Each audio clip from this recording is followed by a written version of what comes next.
사도행전 11장 1절부터 10절까지 같이 읽습니다. 유대에 있는 사도들과 형제들이 이방인들도 하나님 말씀을 받았다 함을 들었더니 베드로가 예루살렘에 올라갔을 때에 할례자들이 신랑하여 가로되 내가 무할례자의 집에 들어가 함께 먹었다 하니 베드로가 저희에게 이 일을 차례로 설명하여 가로되 내가 요바성에서 기도할 때에 비몽 사몽간에 한 상을 보니 큰 보자기 같은 그릇을 내 귀에 메어 하늘로부터 내리워 내 앞에까지 들이우거늘 이것을 주목하여 보니 땅에 네 발 가진 것과 들짐승과 뛰는 것과 공중에 나는 것들이 보이더라. 또 들으니 소리 있어 내게 이르되 베드로야 일어나 잡아 먹으라 하거늘 내가 가로되 주여 그럴 수 없나이다. 속되거나 깨끗이 아니한 물건은 언제든지 내 입에 들어간 일이 없나이다 하니 또 하늘로부터 두 번째 소리 있어 내게 대답하되 하나님이 깨끗하게 하신 것을 내가 속되다 말라 하더라. 이런 일이 세 번 있은 후에 모든 것이 다시 하늘로 끌려 올라가더라. 아멘. 베드로 사도를 통하여서 고넬료 가정이 구원을 받습니다. 고넬료는 이방인이고 이방인의 가족에게 주님께서 구원을 베푸시고 특별히 고넬료 가정에 성령 세례를 베풀어 주시는 역사적인 사건이 일어납니다. 그런데 이제 문제가 됐던 것, 첫 번째 고넬료 가정이 구원받는 것. 다시 이야기하면 고넬료 가정은 이방 사람들의 어떤 면에서 구원받는 사람들의 출발점입니다. 그런데 고넬료 가정, 이방인들의 구원받는데 가장 큰 걸림돌이 되었던 것은 편견이라는 것이고 그 편견을 주님의 수제자인 베드로가 가지고 있었습니다. 물론 베드로 사도가 가지고 있는 편견은 다른 사람들이 가지고 있는 편견에 비하면 양호한 것이었습니다만은 그러나 베드로 사도가 편견을 가지고 있었는데 다른 사람은 하물며 무엇하겠습니까? 베드로 사도는 성령 충만했습니다. 성령 충만하다는 것이 어떤 사람을 완벽하게 만든다 그런 이야기를 하는 것이 결코 아닙니다. 어떤 사람에게 성령이 임하셔서 성령 충만이 주어지니까 그 사람이 완벽하게 변해버린다. 그런 일은 결코 일어나지 않습니다. 점점 주님을 닮아가도록 성령이 끌어가시고 그 성령이 인도하심에 그 사람이 순종해 간다면 점점 완전해 갈 것입니다. 그러나 성령 세례나 성령 충만 자체가 그 사람의 완벽함과 완전함을 결코 가져다 주지는 않습니다. 사도 베드로의 편견 중에 하나는 무엇이었냐 하면 구원은 유대인의 것이다 라는 편견을 가지고 있었습니다. 예수님께서 오신 것은 모든 민족, 모든 이방인, 모든 사람이 아니라 유대인에게 국한될 것이다 하는 편견을 가지고 있었고 이 편견을 깨뜨리려고 하나님께서 베드로 사도에게 동일한 환상 3번을 보여주시면서 부정한 음식을 잡아먹으라 하는 것입니다. 베드로가 눈의 율법을 통해서 정한 짐승과 부정한 짐승을 깨닫고 알고 있었고 그 가운데 부정한 짐승은 이스라엘 백성이 하나님 백성이 먹지 않았는데 그러한 부정한 짐승을 잡아먹으라는 것입니다. 그리고 베드로는 하나님께 그렇게 항변합니다. 나는 부정한 것을 안 먹습니다. 그렇게 하나님께 항변하고 하나님께서 베드로 사도에게 하시는 말씀은 베드로야 일어나 잡아먹으라.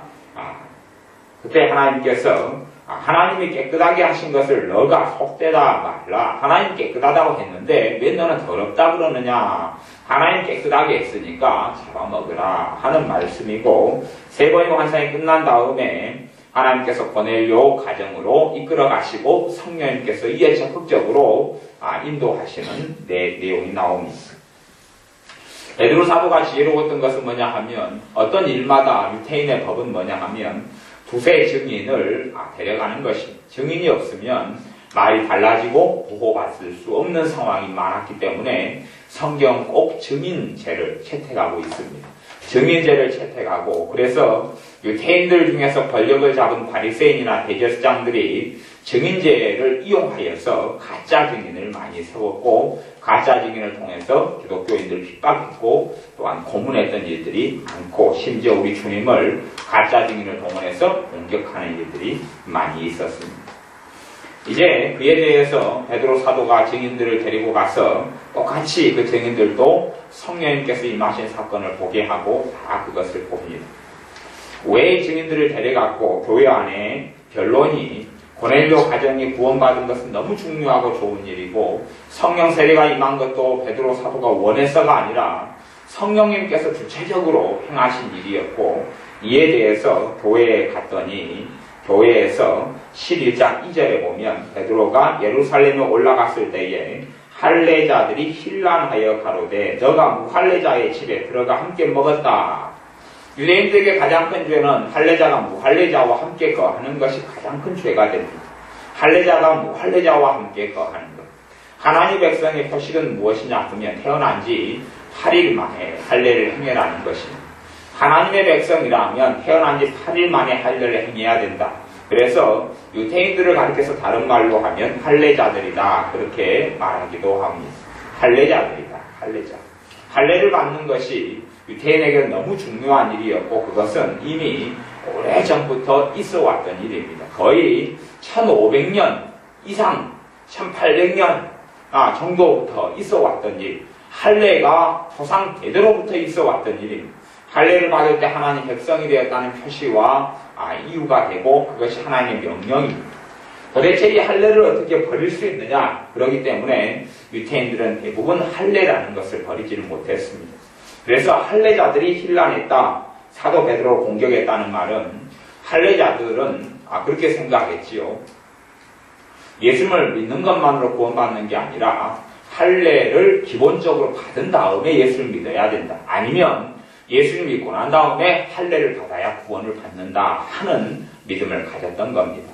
그런 믿음을 가진 사람들이 교회 안에 들어와서 그리고 함께 거주하고 함께 있었습니다. 그런 극단적인 믿음을 가진 사람 중에 한 명도 베드로 사도였습니다. 물론 베드로 사도는 여러 하나님 인도하신 과정을 통하여서 편견이 깨지고 변해갑니다. 그러나 베드로 사도에게 끊임없이 공격했던 사람들은 할례자들이었고 할례자들이 무서워서 많은 잘못들을 행하게 되기도 하는 경우가 베드로 사도입니다. 그래서 지금 할례자들이 베드로 사도를 공격합니다. 너가 왜 무할례자의 집에 들어가서 함께 먹었느냐? 무할례자는 다른 말로 하면 이방인이다. 할례자는 유대인이다. 할례자는 하나님 백성이다. 무할례자는 이방인, 하나님의 버림받은 사람, 하나님의 백성이 아닌 사람. 그 사람 집에 들어가서 함께 먹었다 하는 이야기가 나오고 그것이 공격의 이유가 됩니다. 사실은 교회 안에 이렇게 다른 파당이 존재하고 있었던 것이고 그것이 이스라엘 또 예루살렘 교회, 이스라엘 교회에서 심각한 문제가 되어지고 나중에는 점점 교회가 힘들어지고 교회가 잘못되는 근원적인 원인이 되어지게 됩니다. 이런 문제 때문에 교회가 분당이 있고 파당이 있어서 잘못된 방향으로 많이 흘러갔습니다. 하나님께서는 하나님의 사람과 함께 행하시고 그래서 이 성령님의 음성을 누구만 듣냐 보면 베드로 사도만 듣습니다. 11장 12절에 보면 베드로 사도가 증언하기를 성령님이 내게 명하사 아무 의심 말고 함께 가라 하심에 이 6명 데려갔다 그랬죠. 많이 데려갔습니다. 6 형제도 나와 함께 가서 그 사람의 집에 들어갔다 그러면서 간증을 하고 사정 이야기를 정확하게 전달하고 합니다. 왜 이 할례자들이 성령의 음성을 듣지 못하느냐 하는 것이지요. 베드로 사도는 성령의 음성을 듣습니다. 그리고 인도를 받습니다. 하지만 할례자들이 못 받죠. 근데 할례자들이 모든 할례자가 문제가 있었고 모든 할례자가 잘못됐던 것은 아닙니다. 사도 바울도 증언하기를 어떤 할례자는 참으로 하나님의 나라의 복음을 위해서 산다 이렇게 증언하는 경우도 있었습니다. 그러나 고정관념과 잘못된 편견, 잘못된 가치관이라는 것은 끔찍한 일이어서 결국은 이 할례자들이 많은 경우에 교회의 암초가 되어졌고 교회를 무너지게 만들었습니다. 교회 안에 속해 있고 교회 안에 들어왔지만 하나님 말씀대로 믿음을 가지지 아니하고 옛날에 가졌던 옛신앙, 옛 율법화에서 살아왔고 그것과 새로운 복음을 섞어버리고 말았습니다. 혼합주의지요. 우리 주님께서는 새 포도주는 새 부대에 담아야 된다고 말씀하셨는데 새 부대가 아니라 헌 부대를 이용하여서 새 부대를 담으려고 하니 결국은 포도주도 버리게 되고 헌 부대도 사가서 터져버린 일이 나고 말았습니다. 그렇게 성령님께서 말씀하셔도 많은 사람은 하나님이 전능하시기 때문에 원하시면 누구에게나 말씀하실 수 있다고 생각하지만 성령님께서는 거룩하신 영이시기 때문에 그분의 사람들에게만 이야기합니다. 신자에게 다 이야기할 수 있느냐? 그렇지 않습니다. 이 할례자들이 불신자냐? 아니요. 할례자들은 신자들입니다. 신자들. 그러나 편견을 가지고 독단을 가지고 독선을 가지고 그래서 하나님이 어떻게 행하심보다는 자기들의 생각과 자기들의 의견이 더 중요한 사람들입니다. 자신의 생각들, 자신의 견해들, 자신의 의견이 중요하기 때문에 결국은 자신의 견해와 생각을 포기하지 않는 사람들. 그래서 할례자들의 문제가 끝까지 이제 신학성경 뒤쪽에 갈 때까지 초대교회에서 가장 문제가 할례자들의 문제가 생겨나게 됩니다. 우리의 삶 가운데 우리의 편견과 잘못된 것을 자동적으로 하나님께서 고치지 않는 것을 기억하셔야 됩니다. 이 할례자들도 대부분의 성령 세례를 받은 사람들이고 초대교회 환난과 핍박을 받으면서도 예수님을 부인하지 않았던 사람들입니다만 실제적으로 삶 속에서는 예수님을 부인하는 결과들을 할례자들이 빚었습니다.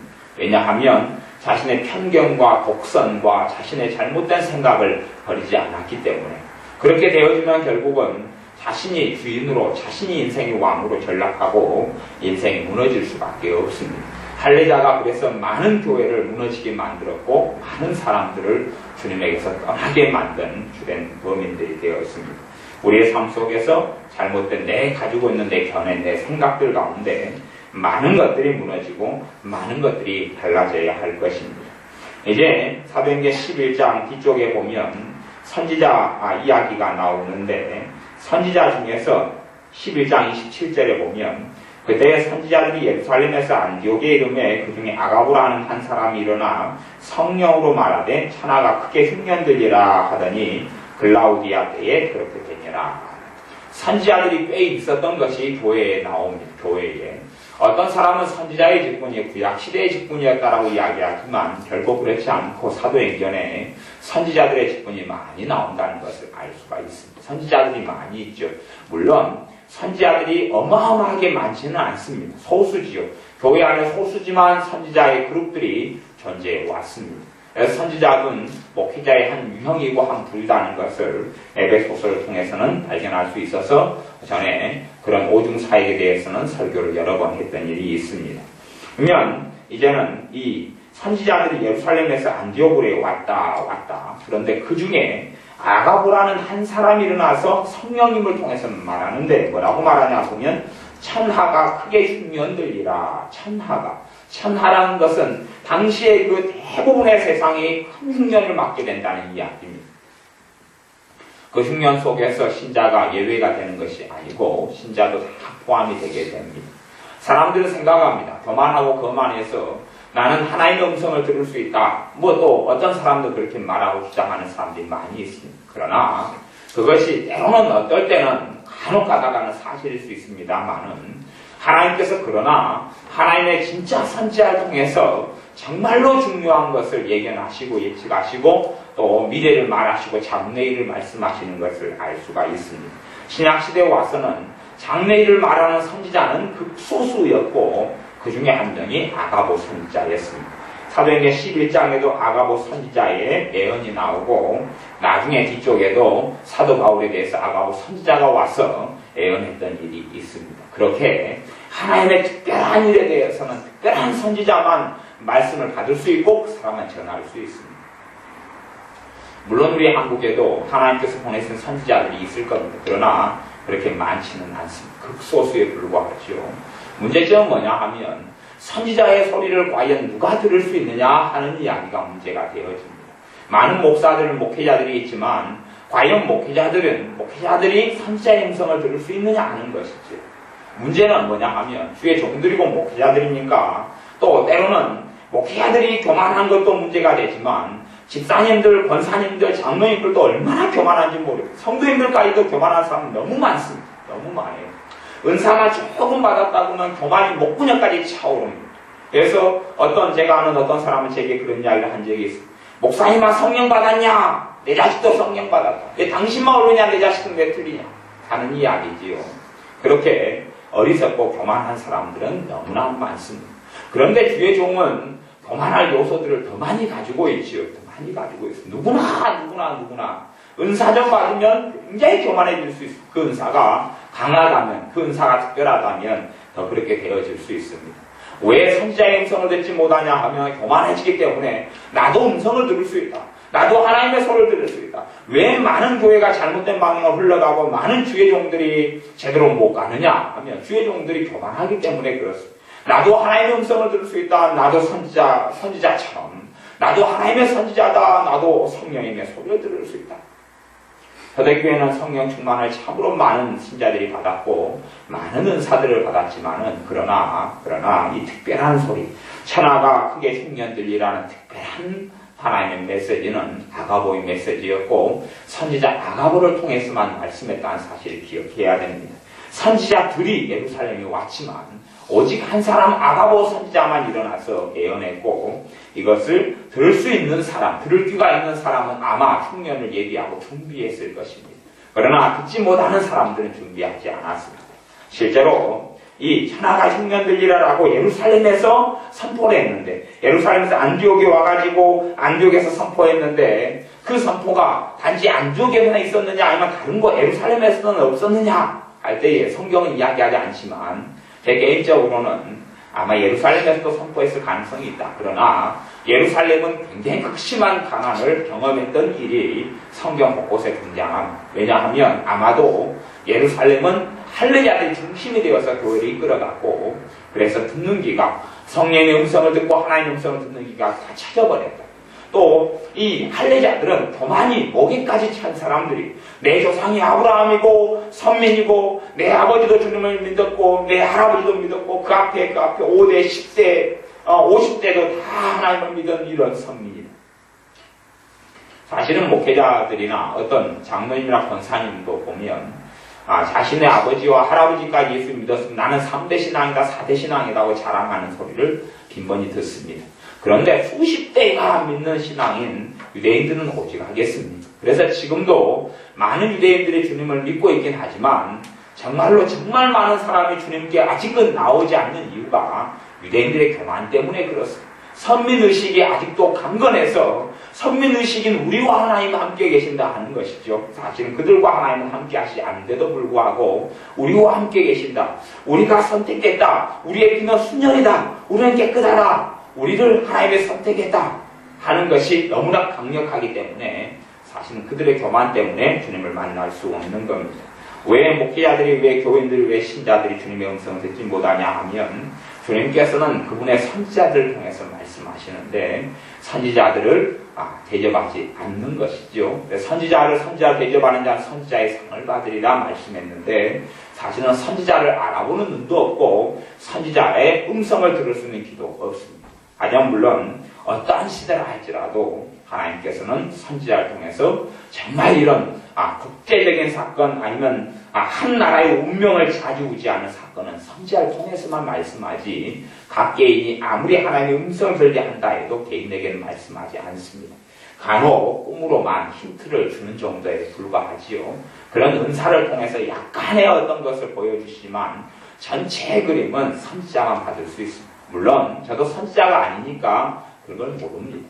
진짜 하나님께서 보내신 선지자만 알 수 있고 그런 사람만 들어서 하나님의 메시지를 전합니다. 이것을 선지자로 인정하는 사람만 그 선지자 사역을 통한 혜택을 입게 되고 하나님의 음성을 듣고 순종할 기회들을 얻게 되는 것입니다. 그만큼 성경의 원리는 무엇이냐 하면 하나님께서는 하나님과 가까운 사람들과 통해서 일하신다 하는 것입니다. 하나님의 음성을 듣는 사람은 하나님과 가까운 사람들, 하나님과 가까운 사람들, 그 사람 통해 말씀하신다 하는 원리를 이해하시고 깨닫고 하셔야 됩니다. 기도하겠습니다.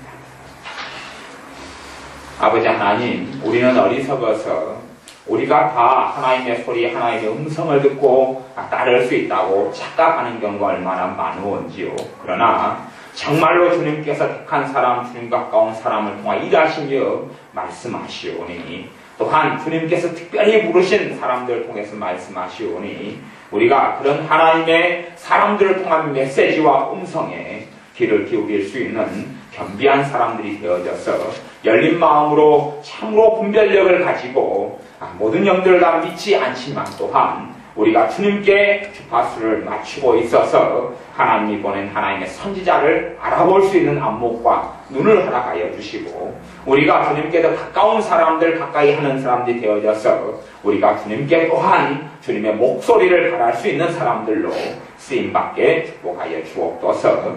예수님의 이름으로 기도하옵나이다. 아멘.